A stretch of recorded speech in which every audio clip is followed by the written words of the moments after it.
Merci infiniment de votre présence avec nous. Bonjour tout le monde et merci de votre aimable invitation.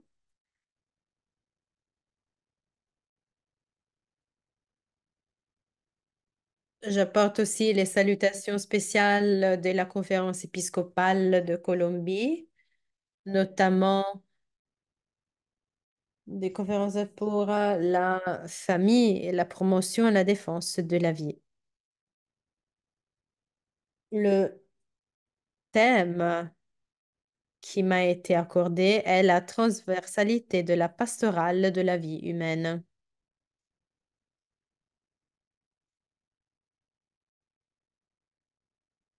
En premier lieu, je vais présenter les fondements de la transversalité, de la pastorale de la vie humaine. Ensuite, nous allons voir les caractéristiques de cette transversalité. Au cours de la présentation, je vais mettre en valeur aussi des expériences significatives.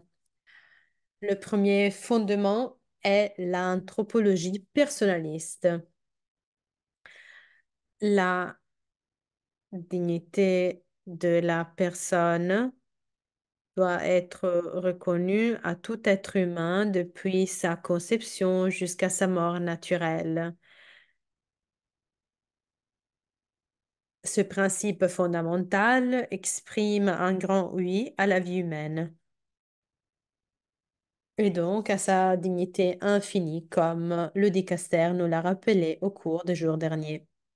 Deuxième fondement de l'action évangélisatrice de Jésus-Christ est l'action salvatrice de Jésus-Christ, qui, en tant que bon pasteur, est venu pour que toute l'humanité ait la vie et la vie en abondance. Et en tant que bon samaritain, nous rappelle que face aux innombrables personnes qui se trouvent sur le bord de la route, blessées, démunies, la meilleure attitude est celle de les aider, de leur permettre de se relever. Troisième fondement, le peuple de la vie pour la vie. Le fait d'être protagoniste dans cette mission que nous avons reçue de notre Seigneur. Certaines expériences significatives que nous avons essayé de vivre, la communion dans la mission. La première, le réseau Provida, un espace de rencontre, de formation, de travail commun, de croissance pastorale, des organisations et des apostolats en faveur de la vie, afin de créer un impact accru au niveau social. Deuxièmement, l'équipe nationale pour la pastorale de la vie humaine, à laquelle participent les délégués à la pastorale de la vie des juridictions ecclésiastiques, ayant le fin de construire ensemble les bases d'un projet national de pastorale de la vie humaine qui fait sa promotion et la place au centre de l'engagement ecclésial pour la culture de la vie dans les juridictions ecclésiastiques de Colombie. En troisième lieu, les comités paroissiaux Provi, la conférence épiscopale de Colombie a élaboré la création d'un manuel pour la création et la consolidation des comités Provi au niveau paroissial afin d'impliquer les laïcs dans la promotion de la culture de vie et de promouvoir les actions de solidarité qui protègent la dignité de chaque être humain tout au long de son cycle de vie. Cela se vérifie à travers la campagne Fertiliser la vie qui se déroule dans 2 journées, le 25 mars et le 8 décembre. Certaines caractéristiques de la vie, de la pastorale de la vie humaine. Tout d'abord, la valeur de la vie de tout être humain qui doit être insérée dans le processus d'évangélisation. La pastorale de la vie humaine est au cœur de l'annonce de l'Évangile et doit donc être présente dans la pastorale ordinaire de l'Église comme une dimension de la mission de l'Église. Ainsi, le développement de la pastorale de la vie humaine implique qu'à toutes les étapes de l'évangélisation, annonce missionnaire, initiation chrétienne, formation permanente, la valeur de la vie et de tout être humain, de la conception à la mort naturelle, soit soulignée. Cela doit se faire à la lumière de la foi révélée dans la création, l'incarnation et la rédemption, et avec le dynamisme de la grâce reçue dans la vie ecclésiale et sacramentelle et manifestée dans la charité. La réponse intégrale à la culture de la vie demande l'inclusion des éléments nécessaires, tels que la prière pour la vie, la formation, l'action éducative et solidaire, l'accueil des personnes concernées, l'engagement politique, etc. Il est donc urgent que la sphère ecclésiale offre un accompagnement et une formation promouvant la culture de la vie et donne des réponses concrètes aux problèmes qui se posent dans ce domaine de la famille et de la vie.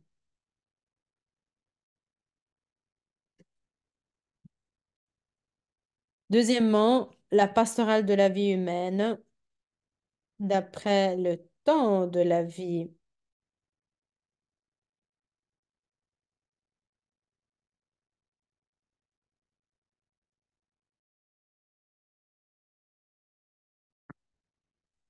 Au moment de sentir du Kairos. Comme ça, on peut développer des itinéraires à la lumière de la foi, en accord avec le développement de la personne, qui éclaire les moments significatifs de l'existence, comme l'accueil de la vie et les processus de conception et naissance, la préparation du début de la vie matrimoniale et la perte des êtres chers. Quelques expériences significatives d'accompagnement à différents moments de la vie. Formation aux méthodes naturelles de régulation de la fertilité. En Colombie, nous avons 3 expériences qui offrent en permanence la formation respective des moniteurs. La méthode symptothermique à double contrôle, la méthode Billings et la méthode Creighton. Ensemble, nous avons formé l'équipe de reconnaissance de la fertilité avec laquelle la semaine de la fertilité a eu lieu du 24 au 28 juillet de l'année passée. Une autre expérience a été l'accompagnement de la grossesse dès la conception, dans laquelle la valeur de la vie et la reconnaissance de la vie comme une bénédiction sont mises en évidence. L'archidiocèse de Bogota, dans le cadre de son plan d'initiation chrétienne, a créé l'itinéraire des gestations, qui est un programme d'accompagnement pour l'initiation chrétienne des enfants, des familles et de la communauté.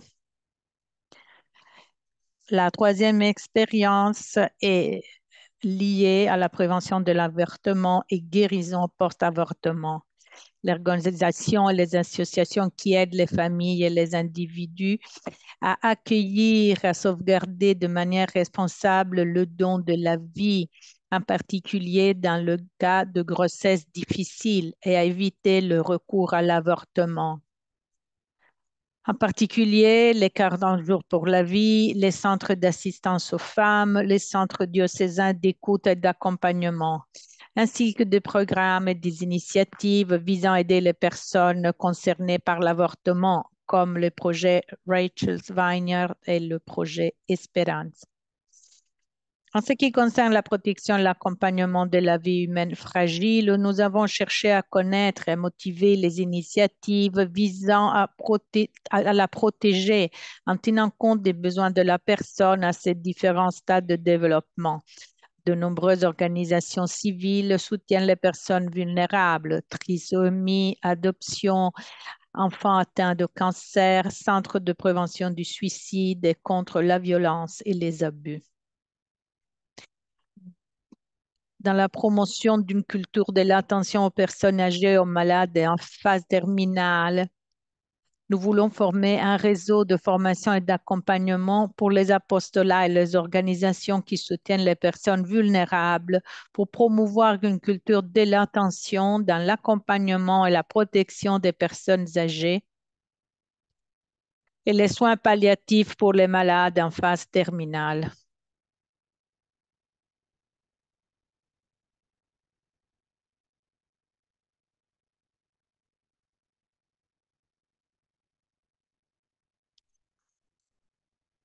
Troisième point, la pastorale de la vie humaine doit s'étendre à d'autres domaines de la pastorale.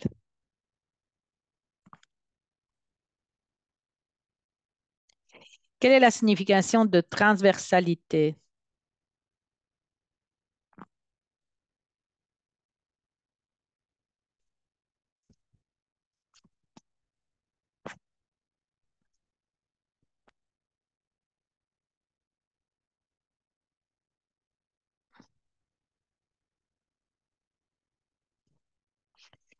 Cela ne se limite pas à un domaine confiné, mais cela fait partie aussi de d'autres domaines et cela permet de ne pas créer des comportements. Dans ce cas, la pastorale de la vie humaine et unit sa synergie comme la pastorale de la famille, la pastorale sociale, la pastorale sanitaire, la pastorale des jeunes, etc. La pastorale de la vie est, est toujours unie à la famille. La famille est reconnue comme la première structure de l'écologie humaine, comme sanctuaire de la vie. La pastorale familiale est tout d'abord une pastorale d'une vie en plénitude. La vie naît dans la famille. Quand la famille n'est pas structurée, la vie est en danger. Alors, quelques questions de la convergence, la mentalité contraceptive, la reconnaissance de la fertilité, la paternité responsable, les enfants avec des maladies spéciales, l'éducation sexuelle des enfants, la famille en tant que milieu de protection de la vie humaine, les addictions non seulement comme un problème pour la personne, mais pour la vie de famille, les soins palliatifs et les soins de la maison et de la famille, l'endroit des grands-parents dans la ville et de famille. La pastorale de la vie humaine s'ouvre à l'horizon du développement humain intégral. Tant la pastorale sociale que la pastorale pour la promotion et la défense de la vie se fondent sur le principe fondamental de l'amour chrétien qui s'exprime dans la charité, l'attention et la protection de la dignité humaine sur tous ses aspects de manière intégrale.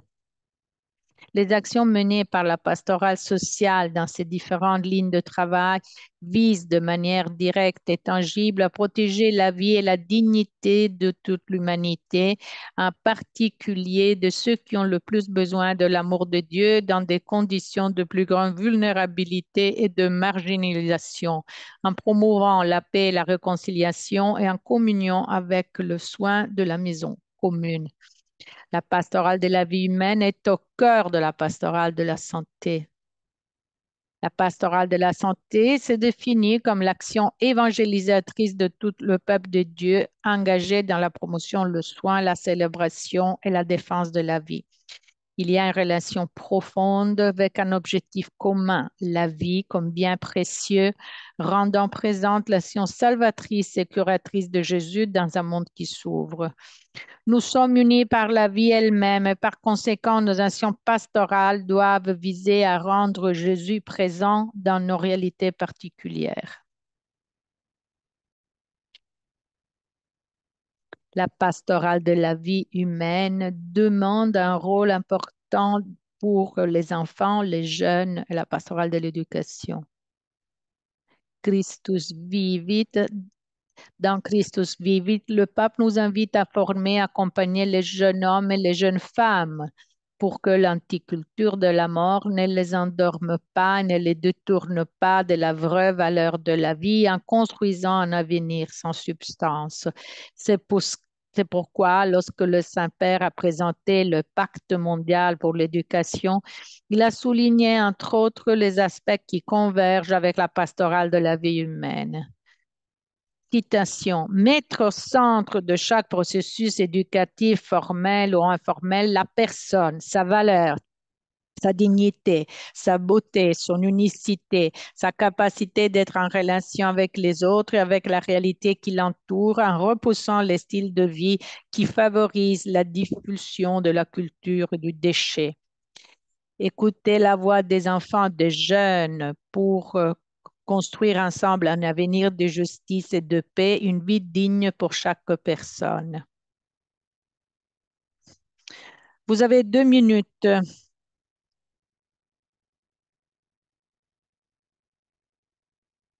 La famille est l'éducateur fondamental.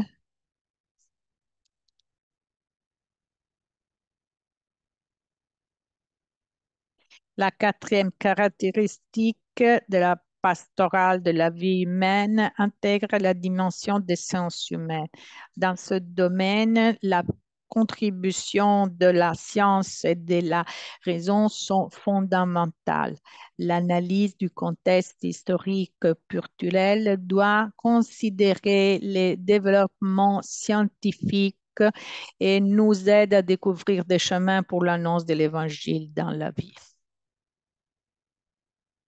La première urgence est la formation des formateurs.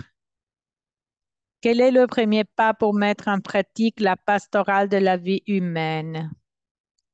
Quels sont les moyens, le type d'action pastorale à offrir pour la formation des laïcs et pour soutenir une culture de la vie? Il est urgent de proposer un parcours de formation pour les laïcs qui soit accessible dans sa pédagogie, dans sa valeur économique et dans lequel la personne puisse s'impliquer selon son niveau académique.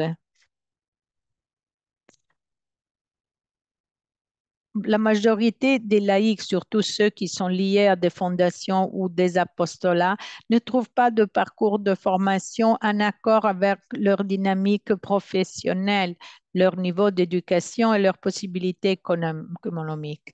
Il est important d'insister sur les campagnes permanentes qui aident les fidèles à aller à l'essentiel et à rendre compte de leur foi et de leur espérance sur la dignité de la vie humaine. Dans ce sens, il est important de reconnaître la richesse de la doctrine sociale de l'Église et de son magistère sur la vie et la famille. Pour conclure, la bonne nouvelle de l'Évangile de la vie nous met au défi de développer une pastorale de la vie humaine qui s'intègre dans la mission évangélisatrice et génère des voies et des opportunités pour promouvoir la vie humaine qui, selon le dessein du Créateur et guérie par le Rédempteur, nous permet d'être un lieu de rencontre et d'expérience de communion évangélisatrice et de construction d'une nouvelle civilisation. Merci beaucoup.